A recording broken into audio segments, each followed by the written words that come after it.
Hey there, Seeker. Just a heads up. This episode explores spiritual communication, mediumship, and the energetic presence of those who have passed on.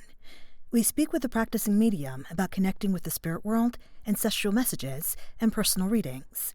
Please note that parts of this episode touch on sensitive topics, as shared through messages received during the reading. While the conversation may offer comfort and insight, it may also stir deep feelings or questions about grief and the afterlife. We invite you to listen with openness and self-compassion. And if you need a break, take one. We'll be here when you get back. Hey, Seekers, and welcome back to the Hanged Woman podcast. I'm your host, Julienne Irons, and this is part 2 of our conversation with medium Rachel Erin Bossio.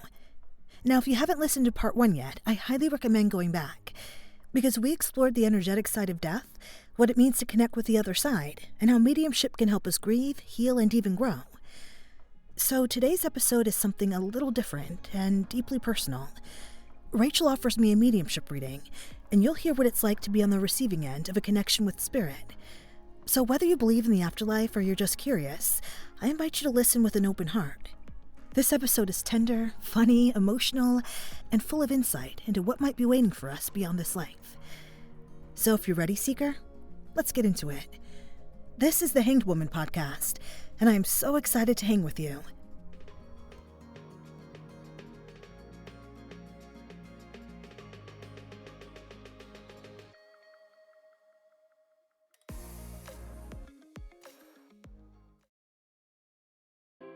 Hey, fellow Seekers. I'm taking a quick pause from the show to share something really close to my heart, and honestly, the only reason you're even listening to this podcast right now. It's Three of Cups. My sisters and I created Three of Cups, an Iron Sisters mission of love, as a space for healing, beauty, growth, and community, because we believe life is meant to be full, rich, and abundant in every way. We offer all kinds of ways to support you, like energy healing, heart-centered art, plant-based medicinals, even marketing that will help enhance your brand's presence in the world. Because wherever you are in your journey, we want to help you feel seen, supported, and empowered. So if you're looking for something to help fill your cup in whatever way you need, come join us. Follow us on Instagram at 3 of Cups Healing, or explore all of our offerings at 3ofcupshealing.com. Because Seeker, your cup deserves to be full. And now, back to the episode.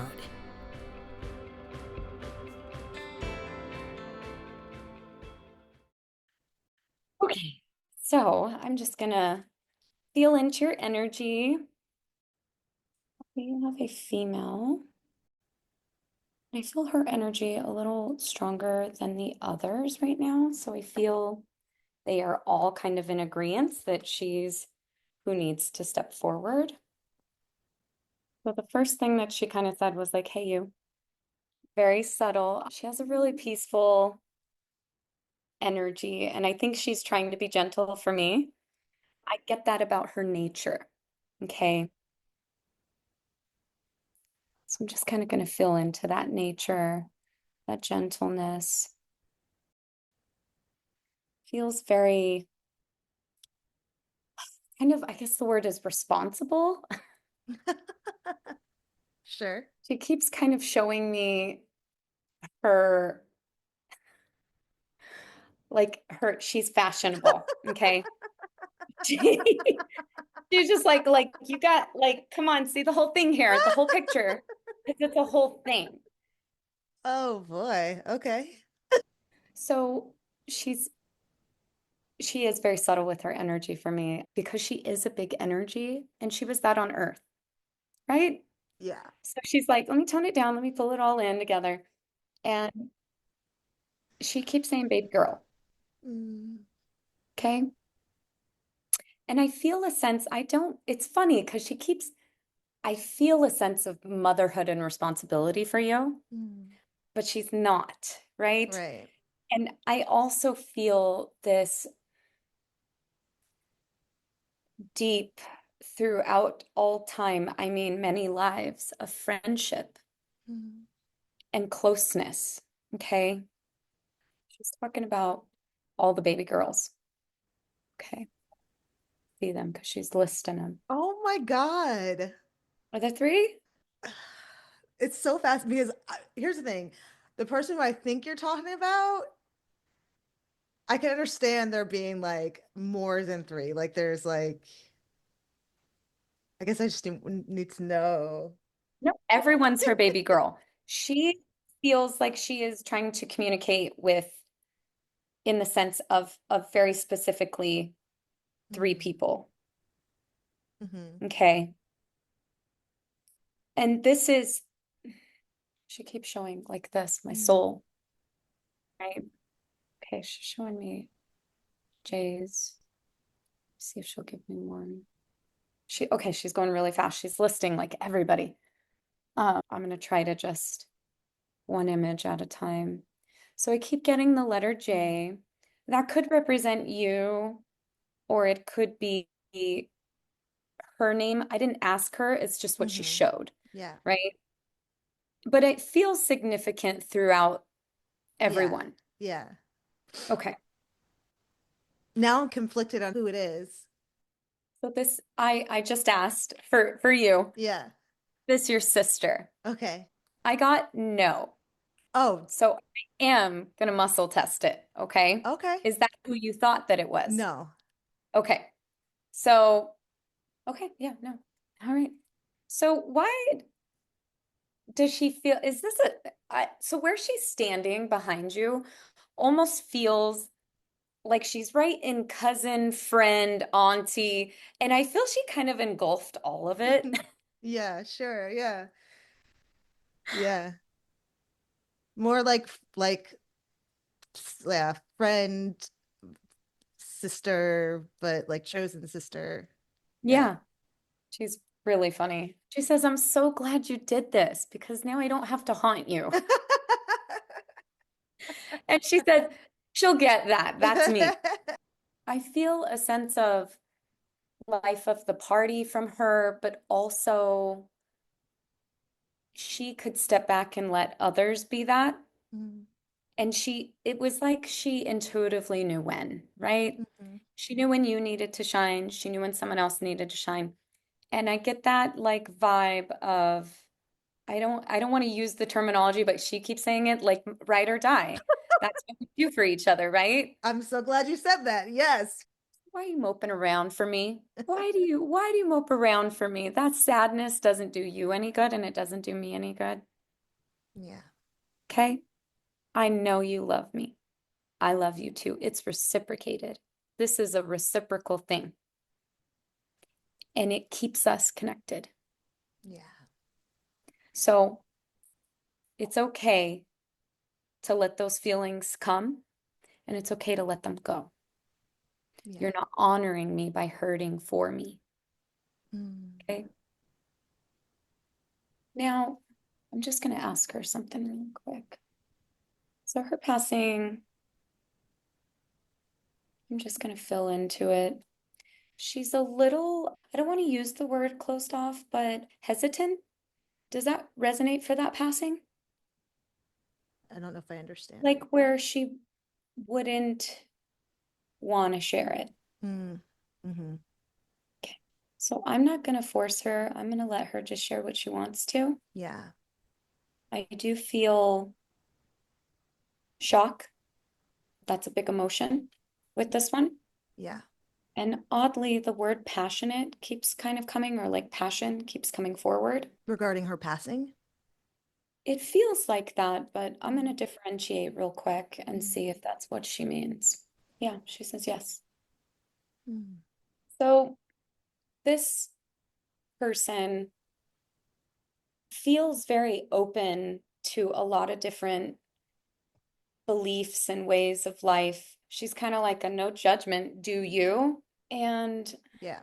even though I feel like she took from everyone's, like she just trusted you guys do the research, you do the feelings and all of that, and I'll be a part of it. But I feel like you could have really deep conversations with her too. Absolutely. And it always like reached back to the same place of loyalty. Absolutely.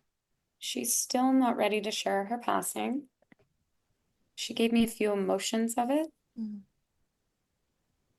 and it feels like there's guilt with it. Mm. Is that your guilt or is that hers? I'm sure both of us have some sort of guilt when it comes to it for different Yeah, reasons. there's something she's showing to me, and it feels part of a saying. It's almost like she's saying, you're saying. leading a horse to water, but you can't make it drink. Okay. Yeah. And then I hear the word help, and it's not a cry out for help. There was feeling of everyone wanted to help, but wasn't sure where or what that looked like. Okay. Yeah. Oh, yeah. Your job was to love me, and you did it. Yeah. Okay. You did it. I felt truly loved by my girls, by my baby girls. She keeps saying my baby girls. Don't forget baby girls. And that was enough for me. And that's enough from you. You did your part. Okay. Yeah. Now, her spirit life, I am asking about because I'm curious, because she has so much personality. Yeah. So it feels like she, this is interesting, a teacher who also receives lessons. Okay. Mhm. And that's because of what she experienced in this life, Mhm. along with her passing. They're encompassing. Mhm. So she's kind of explaining it. You know, when your heart is there, but your mind, you can't just get your mind on track with it. Yeah. They were beaten on two different, pages Mm. all the time. Mm. And there was a point in time where I couldn't get out of this. Mm. Okay. And so I'm learning how to work the two in unison. So as she's learning, she's also gifting it to her baby girls and her loved ones on earth. Mm. So the lessons that she learns, she almost, it feels like she sends that messaging to you guys in your own lives. Okay. Yeah. And she shows me it's received. There's so much more consciousness about everyday living. And she's taking credit for it. She's like, that's me. So, so I keep hearing the word tragedy. Mm. So it feels like that has to do with her passing, that it was sudden and it was tragic. It was, she says, you can say it was senseless. Yeah. Okay. Yeah. Yeah. You don't have to worry about my pain. It was made into love. Okay. That pain, it's not with me anymore.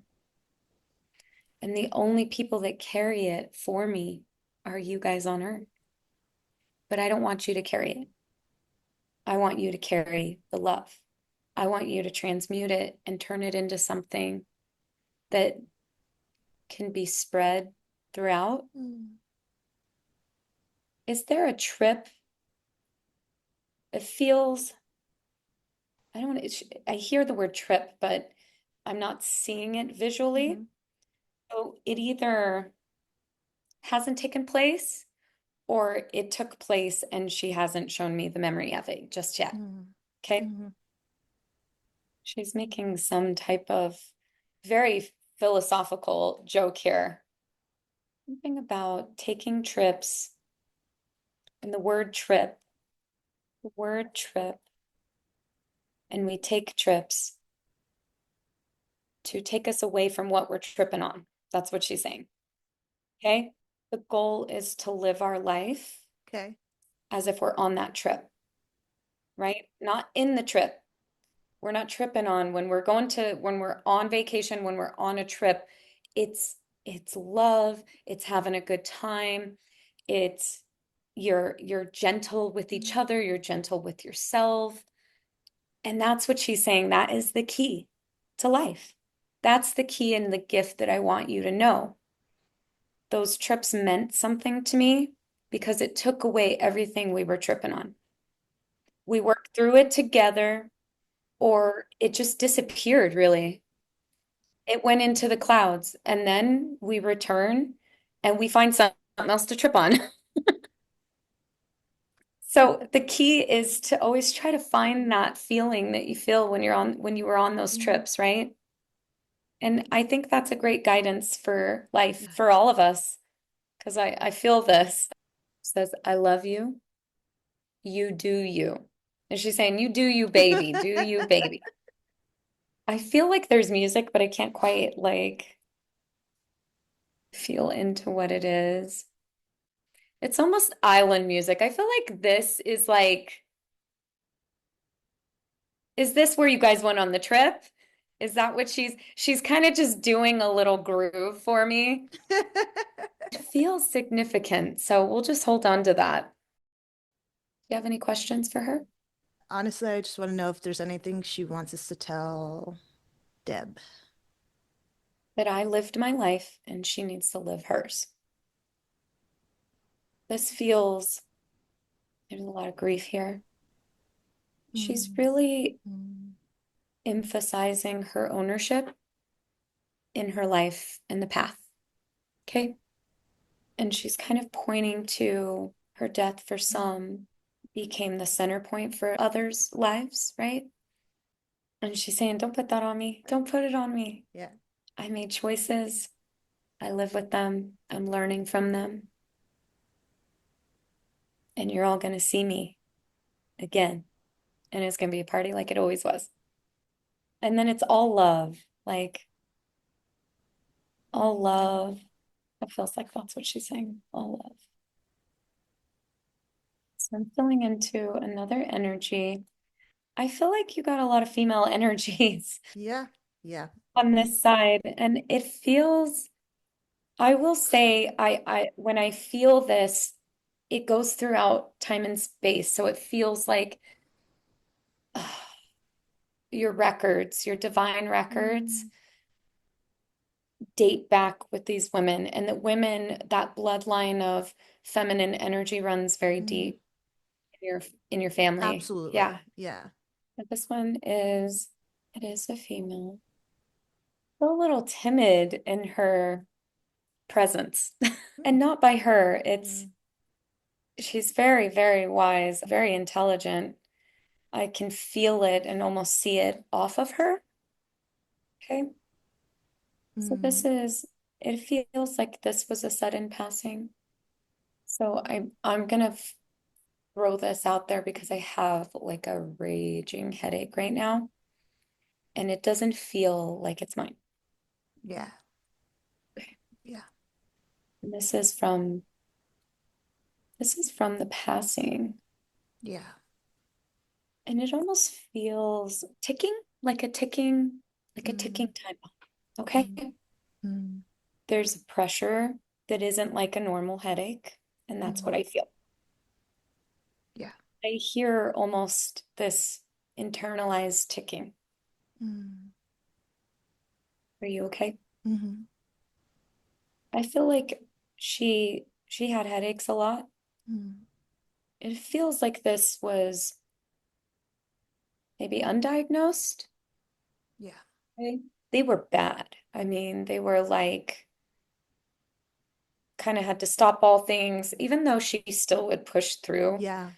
I feel this devotion, Mm. what she did in this life, that it's almost like she couldn't let that headache keep her from what she needed to do. Makes 100% sense. I see awards. Wow. Yeah. No, she showed me two awards that she says are the best awards, Mm. the greatest awards of my life. Mm. My soul is shared with my children. And she Mm. says, you know that. Mhm. You know that. You see it. Mm. Mhm. Yeah. Don't want them to live like they have to make me proud. I don't want that to be their driving force. Yeah. And so as I connect my soul with them and they're a piece of my soul, that's more to help them be individual and be guided by their own divine light. Mm. Because she says she's seen it in them of a long time ago. Yeah. And it's kind of weird because I feel this spirituality from her, but it's very rigid.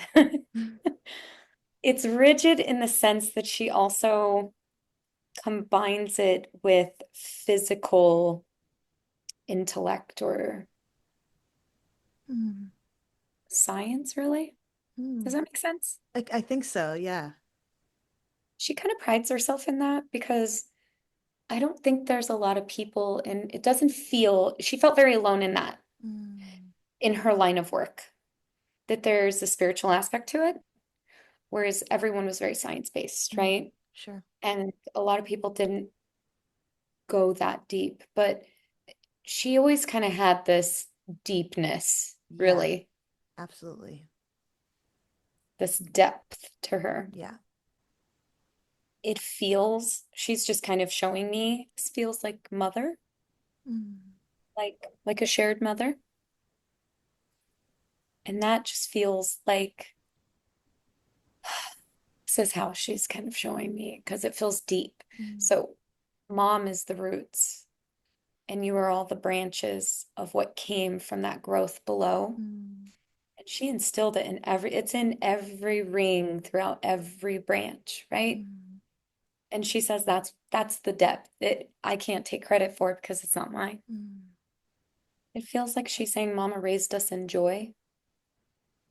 And the word joy to me means something, but the way she's showing me is like little girls playing and laughing and finding the silliest things to laugh about. And also like helping mom. I feel a lot of that responsibility from everyone. Yes. And so much alike, but so independent, each of you. Yeah. Yeah, absolutely. She wants to talk about the witch wounds. Okay. I think you guys know they're there. Yeah. This isn't the reason I passed, but it is a part. Mm. It feels responsibility for everyone to remove this wound from everyone, to take it upon myself. Mm. Does that make sense? I feel mom is a powerful little being herself. I think this woman has made magic throughout all time. Mm. And it's been witnessed in this life. So this isn't, it doesn't feel karmic, Okay. her passing. It feels kind of I volunteer as tribute, Mm. right? That's what it feels like. To take all that suffering and pain off of you throughout the next many lives that you will live. Mm. To take those contracts and burn them. To remove anything that is binding and holding you sisters back Mm. from your power, really, and from all the generational lines, because I feel there's little ones spread out all over. Is that Yeah. right? Yeah. So they have it too. And she freed them of it. She freed you. Okay. This was her soul's choice. So I'm just going to ask her because she's showing me so vividly. I hear the word omega a lot, Mm. and I'm just trying to see why it's echoed. Mm. You guys will come into that. Just remember the word omega. It's gonna come through in some way for you all. Okay. And it's like something within all of you that you're gonna discover and really lean into. Mm. Wow. Okay. Is this person gorgeous? Because, oh my gosh, I was seeing her almost as a silhouette, right? Mm. Because she's not about that vanity but ooh, She's Yes, she gorgeous. is. Yes, she is. Her eyes are just, how do you not know heaven exists from looking at her, right? Yeah. It feels like she's showing something. Is this run in your family like twos? Are you a twin? Oh shit. No, I'm not a twin, but we Oh, have okay. twins. In your Yeah, family? my nieces. Oh My my nieces gosh. are identical twins. I love it. They have very strong intuitive senses. Did everyone come into spirituality after her passing? Yeah. Okay. I mean, at the level that we're at now, absolutely. This is the story. Yeah. She's played a part in it. You needed the strength, you needed that togetherness, that it feels woven, Mm, and you needed to know that on the other side, it still exists. That weaving amongst all of you is still there, and she is your connection. She is your portal. She is your bridge. yeah. And it's more about into your true selves, because she says, I feel your family's so talented in so many ways, Mm, and that can get misconstrued, right? yeah. But this is the true honoring of the self. And I Okay. feel it with all of you. This is where you are being authentic, and it's not beautiful always. Right. Healing and energy and the ethereal and the astral, all of it is deeper than that. She's showing the shadows. Every one of you has a shadow you're working through. Yeah. But that is where you reach that enlightenment. That is where you find yourself back to the the omega, she's saying, Mm, the Omega. because it's within you all. Okay. Okay, Seekers, I think this is a really great place to take a break. We'll be right back with the episode. Hey, Seekers. So, healing isn't always pretty, but you don't have to do it alone. Temperance Energy Healing offers intuitive energy work to support you through life's biggest transitions, grief, change, and beyond. Whether you're navigating loss or simply seeking alignment, Temperance offers grounded support with care, clarity, compassion, and non-judgment. We offer in-person sessions in Marina Del Rey and Valley Glen, or remote sessions if you're outside the LA area. Book a session, remember who you are, and fill your cup at threeofcupshealing.com.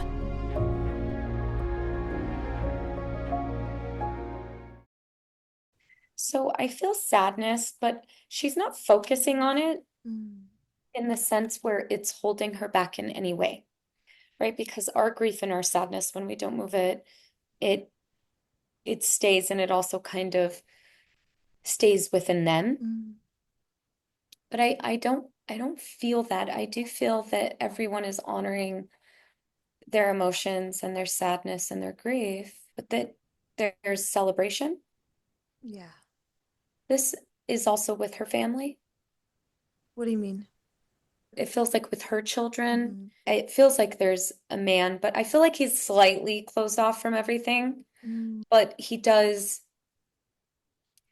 accepts it, but he's not like fully there. mm-hmm. Does that make sense? Into like the celebration aspect of it, or Yes. I don't know. I think that like when we're with him, there is celebration, but I don't Yeah. know where he is when he's In his by grief. himself. Yeah. Yeah. Yeah. He feels very intelligent as well. Yeah. This was spiritual growth for him because he is reaching out to something outside of what he allowed himself to believe, right? Mm, yeah.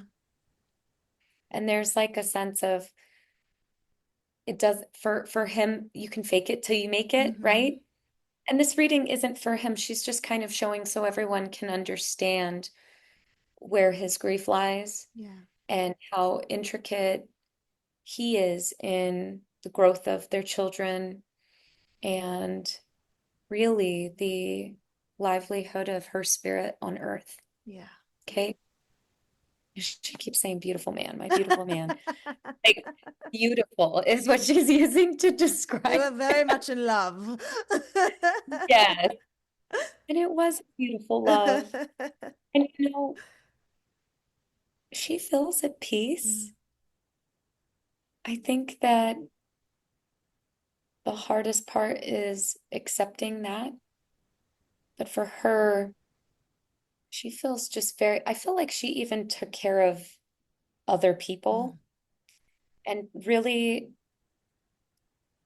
took pride in that. I get like she keeps kind of doing this. Like, so I don't know if that was like kind of her thing when she set somebody straight or said something, but there is a finger point. It feels significant to her. Um, what she did on this earth feels like she continues it in the afterlife. Yeah. Okay.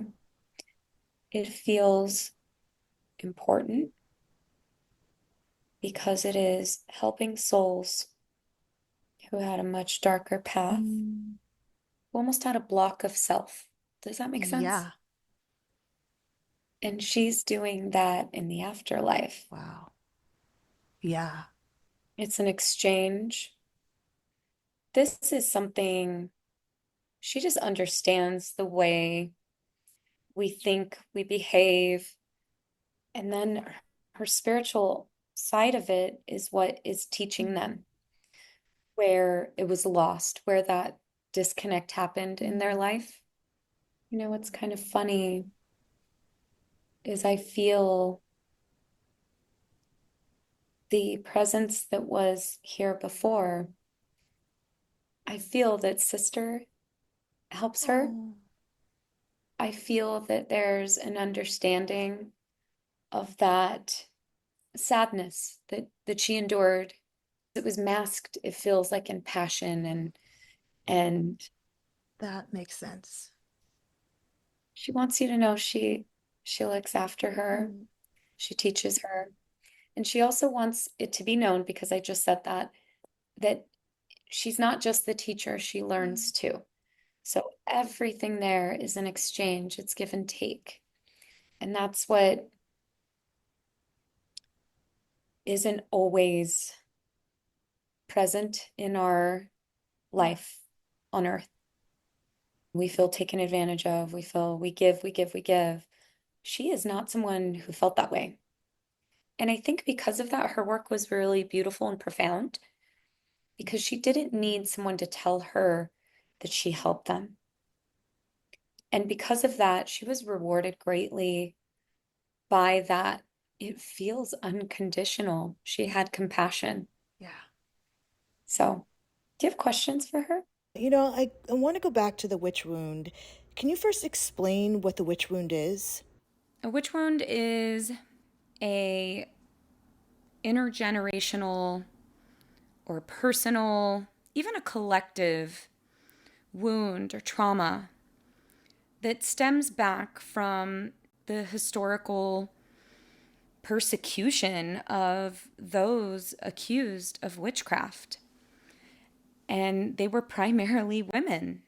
This was a time frame called the Burning Times. And a lot of women carry this wound. A lot were magic wielders, they were healers, and had strong intuition. A lot of these women were just women who were different and didn't follow societal norms or programming. They were even some just spinsters and not married women, and they were considered weird. And these women were ostracized from society. They were persecuted and killed. They were ran out of towns and spit on. There's a lot of trauma that took place from this time frame and even before. Let's talk about how that looks in your current life. So, a witch wound, it's deep rooted in fear. It can look like being afraid of your power, showing your power to others. having a reluctance to like speak your truth, or trying to please others, and having that fear of being judged or being successful. So, how do we go about healing the witch wound? How you heal it, well, I would say, first of all, is trying to find a way to reclaim your personal power, right? Embracing your authentic self and all of what that entails, like all of your weirdness, and just being you. Finding ways to speak your truth that aligns with who you are.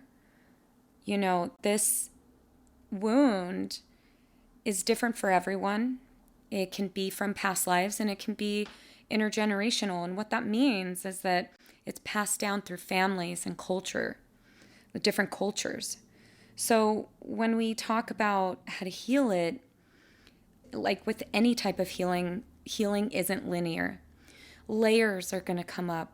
Different traumas exist from different time frames, different lives we've lived, some not even our own. Some are just passed down through our bloodline. And healing it, I would recommend find a healer that is well versed in past life regressions or healing the self from limiting beliefs, and someone who can take you back through your Akashic records. But it does start with you first acknowledging and reclaiming your power as you heal. And what was the witch wound for our family specifically? The witch wound that came forward with your sister who passed on, she had brought up that her passing in this life did have a tie contractually to releasing a wound, a generational wound for you and your sisters. So when I get into that, into your records, to your line, I find that it was a DNA witch wound. It feels like it came through on your mother's side. I feel a little bit of like European bloodline, but I don't feel that that's where this wound for you guys came from. It does feel very indigenous. So when I asked for a time frame of when this magic and these healing properties came about in your bloodline, I got around the 1300s. I did get that this could have been of African descent, back from that area. It feels African based. It feels indigenous to that land.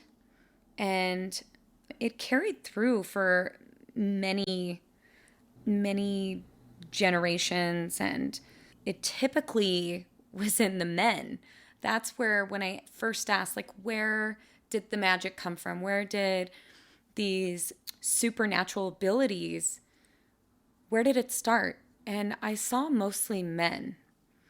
I saw a lot of ceremonies, and I saw a lot of plant medicine. I saw a lot of weather manipulation, psychic abilities. And back then, this was a form of political power. If you had the ability to control or manipulate weather and people for good, providing protection for a group of people, that's where I saw it mostly. So when I asked for your specific bloodline, it seems like this main wound came from what I would consider a high priest. He did seem powerful in the sense of he was in control, whether he be a king or a chief. I'm going to go with chief. That's what it felt more, over a group of people, a tribesman that they all looked to for healing, for guidance, for answers from the stars, from their ancestors. And when I asked if he was the only one, I got no. And I asked to see the others that had this ability. And what I saw was that the most powerful from this time frame, and this is, I'm going to say around now 1600s to 1800s, maybe even 1900s in your bloodline. So this main wound that your sister spoke to us about talked about, or what I could see involved a man who was a chief and his two sons. And they were pretty big magic wielders. They were healers, they were guides, they used the stars a lot. They just understood and wielded power from not only the earth, Mother Gaia, but from the astral beings. This power became political in a sense. There was a lot of battles and fighting for territory. Other tribes were beginning to be influenced by colonial settlers and religion.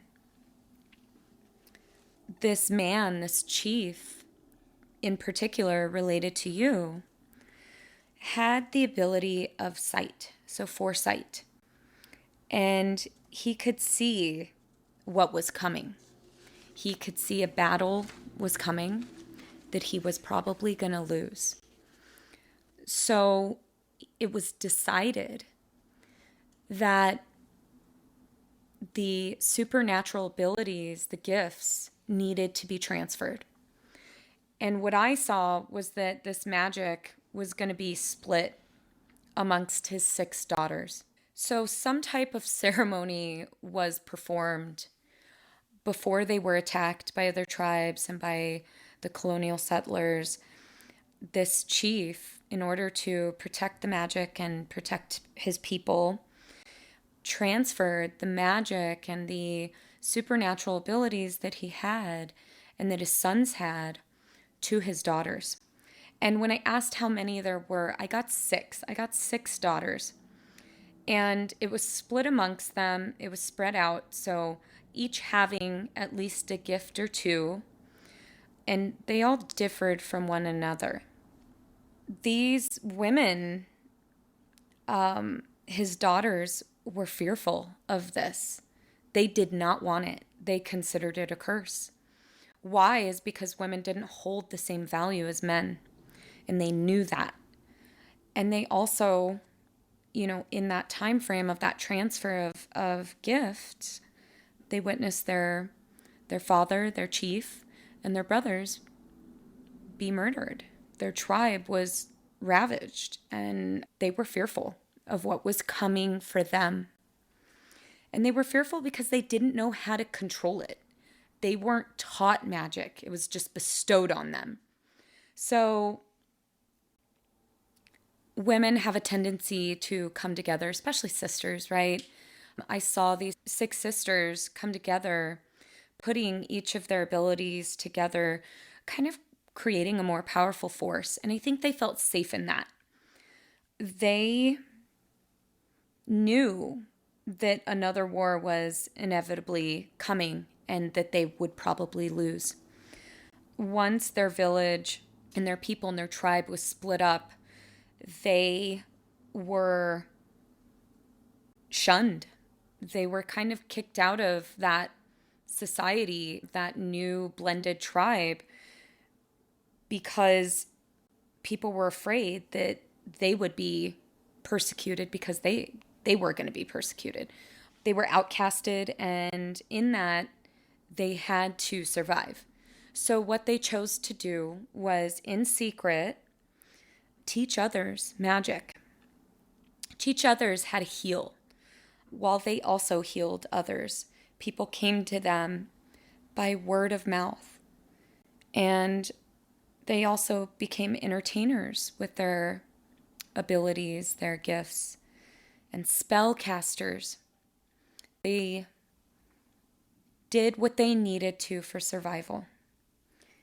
And they were eventually all killed for this. As other tribes and religion began to take hold over this land, witches, what they considered to be witches, healers, were eradicated. Now, how it really comes down to your DNA is that there was an eldest sister of the six who became what we would call a high priestess. She had alchemical abilities. She was a healer. She was very connected to Mother Gaia and the astral planes. She knew, and she tried in many different lives that you had together. She tried to spread and move this wound, this curse. She thought if she spread the magic, that it would become less of a curse amongst you. I saw other lives where she tried to contain it all in herself. And none of these practices helped the initial wound, right? So you all still carried it, and it still went through your lineage and followed you through your other lives. Each life you guys lived, you discovered a gift in some form or way. You were plagued by the ghost of the initial wound, right? So in your lives, in many past lives, and through your lineage, there was the wound. It manifested as loss, feeling powerless, having doubt of yourself and your power, ridicule, being outcasted, considered different, being widowed or divorced, losing the men in your life, or relationships souring. There was a lot of oppression and depression, manifested as anxiety or a lot of self-doubt. I did witness a lot of experiences with men as aggressors. And that kind of contributed to that like powerless feeling and voiceless. I did witness some lives where you were actually voiceless, you were mute. So your communication wasn't there. And in that, you don't have power, right? And there's a lot to be learned from those lives. But we were focusing on that main wound that your sister spoke on. And before she came to this life, she chose to contractually, like she made a soul contract to all of her soul family to release this wound, to end it. And that is what we found. That's what came forward. That's what she was talking about. That her passing, it had other meaning. There were other things I could feel. There was other meaning behind it. But one of the big ones was to release your whole family lineage from the wound, from that witch wound, so that you all in this life can step into your power. And I feel like you all know that's manifesting, like you feel it. You all are coming into your gifts. You're not afraid of them. You're not afraid to put them out there and be who you are, your authentic selves. It takes time, it takes practice, and also it takes you accepting the ending of this wound. So your sister wants you to acknowledge that it's over and accept that it's over. And it will be cleared in this lifetime. And that can look many different ways. You guys can get together, you girls, and have a ceremony. All put your input in of what that release looks like.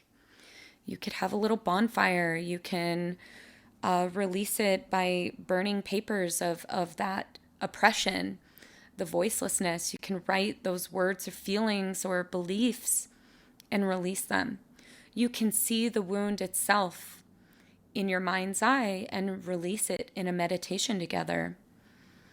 The point is you need to see it be gone, whether it be in a physical way or a meditative way. You can do it together. You can do it individually. You can do both. I think knowing in your hearts that it's released is going to be the biggest way for you all. You're all going to see the manifestation of that. You're going to see more power. You're going to feel lighter in your lives, in your current lives. And tears will be shed. You'll release those emotions, but you'll feel strong after. And I just wanted to share that with you guys. And I wanted to express my gratitude for trusting me to work with your sister in spirit and with your ancestral line, who were so open and loving. And with the sixth plane, who allowed me to access your Akashic records through the laws of cause and effect and the laws of time. I was able to access that on your behalf, and I am very grateful for that, and I feel very honored. And I hope that you guys take this and you really feel released and cleared. And I hope it manifests in a really beautiful way for you all. I have one more question for my sister, and I wonder if she wants me to talk to her more. Of course. She understands, though, why you don't. Yeah, You're still in a pocket of grief yeah, that it almost swings from anger and kind of not, I don't want to say the word doom, but a deep, dark sorrow. yeah, And you try to avoid it, right? yeah. And that's okay. She says it's okay. This is our growth together. But let me help you call out to me, because I'm in spirit, and that means I'm an angel helper. And who more do I want to help? My sisters? I can help Joe over there, but it's not going to feel the same. It's not going to give that same growth to us both. So call out to her, talk to her, because she is right there. Okay. And she does talk a little smack about how you keep clean, How I but keep clean?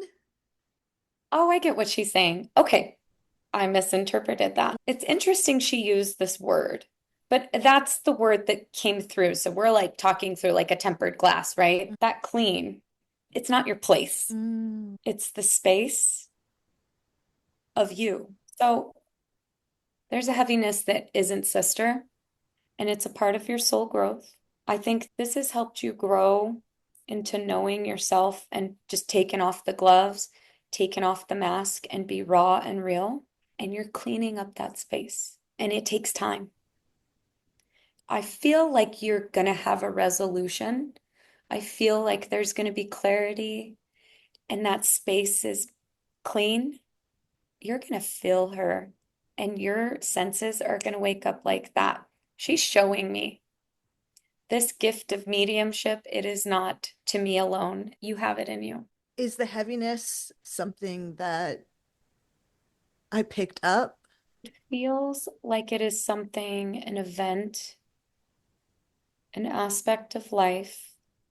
You think it changed you in a dark way, Yeah, but this was the path that almost empower you to face demons and literally. win, Wow. to find, because it's shadowed, it's blanketed over you, it's dark, but it's not yours, but you're holding it like it is, right? Yeah. This is this is to teach you for your growth, for your light, because your light is more powerful than this. So you're in the shadows right now.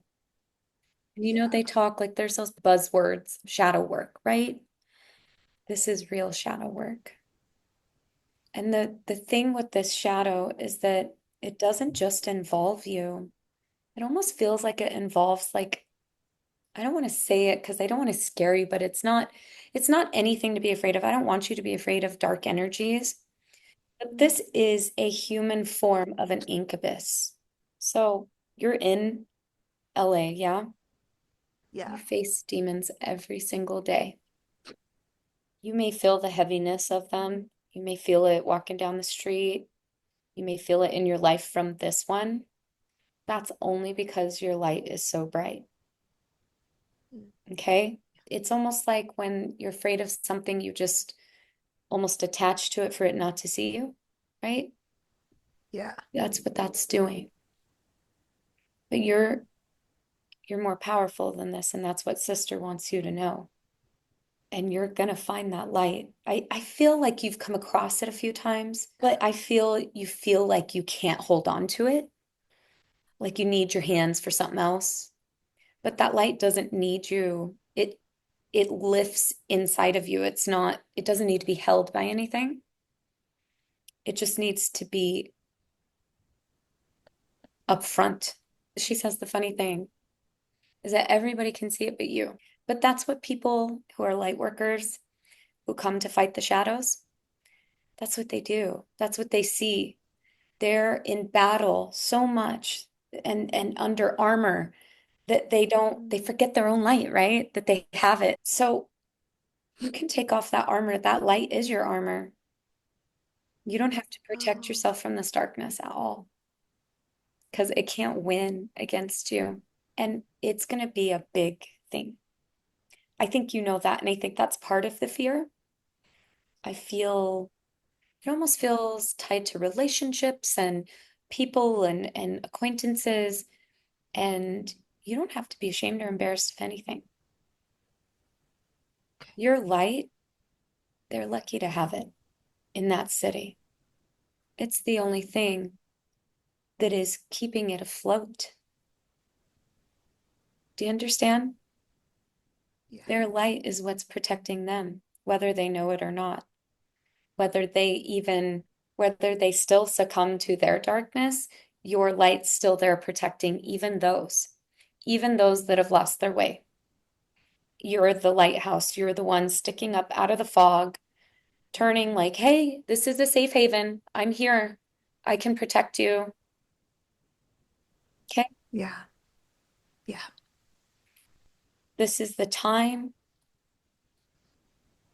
This is the place right now in this moment where you find yourself. Yeah. It's strong. Believe that. I can feel it. And I don't, between your energy and your sister's, what are the words? There's a benevolence in your Yeah. family, in your guys' light that is meant to be here, right now. And sometimes we are the ones that go through the hardest challenges we face, the hardest darkness that we wake up to. But there's that light in you. And I know you find it in so many ways, but you think it's from other people, but it's yours. You like still want to give it to other people because you're so giving. And you're just like, oh, that's theirs. Oh, they're so light. They're a light of my life. You're the light of everyone's. It's okay to own it. Is this a big sister? Is she?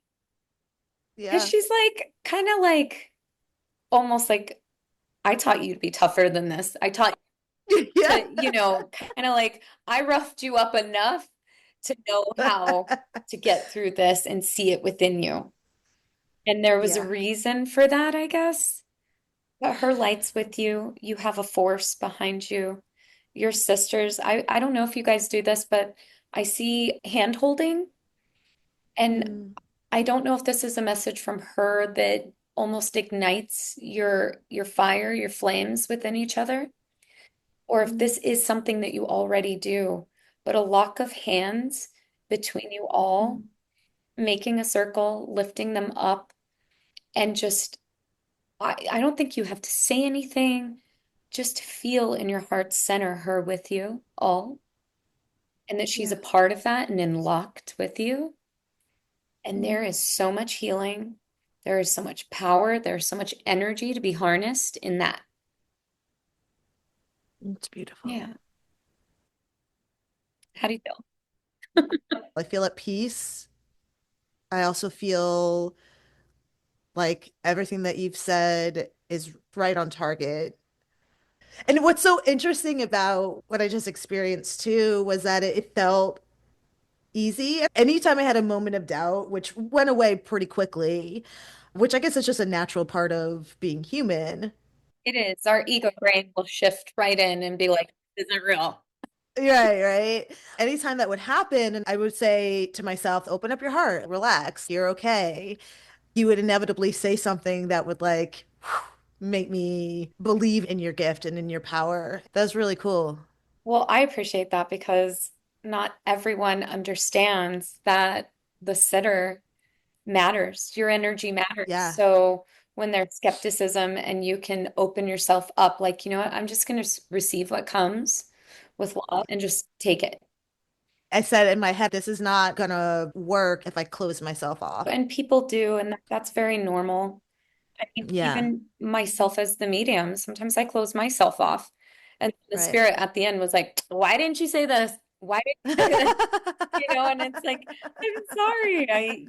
We all do it. So Well, I appreciate your time. Are there any final thoughts that you have? unconditional love, find it. We all have it within us. Just try to feel that and lead by that.